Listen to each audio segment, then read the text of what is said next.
দাদা, হ্যাঁ দাদা কও। দাদা এই এই কাঠটি কয়টা জন লাগতে পারে? দাদা ধান দেওয়া হয়েছে। দাদা কয় বিঘে জমি আছে এতে? দাদা ওই 15 থেকে 20 বিঘে জমি আছে।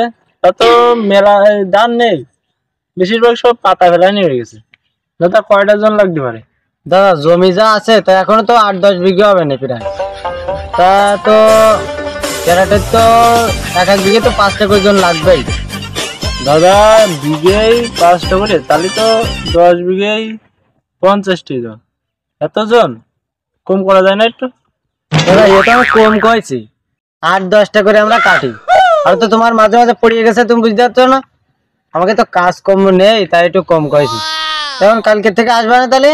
ওই 50টা জন, কালকে 20 জন আসবে না। দাদা তাহলে পুরনে দিয়ে দিই। দাদা যে ধান আছে তা পুরনে তো হলে হবে না, কবা হয়ে গেছে তোমার 50টা জন।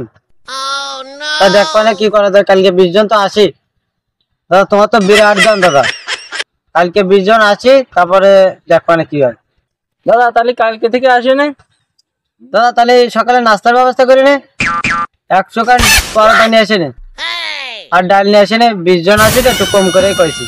আর 5 প্যাকেট বিড়ি নিয়ে আসে নে, সোনালি নিয়ে আসে নে, সিগারেট আনতে মা। আর পাখি বিড়ি যেন নিয়ে আসে না, নিত্যা বলে পাখি বিড়ি খাই না। আচ্ছা দাদা। দাদা চিন্তা করার দরকার নেই, সকাল সকালে আসতাম, আদান 10 চলে আসবো না।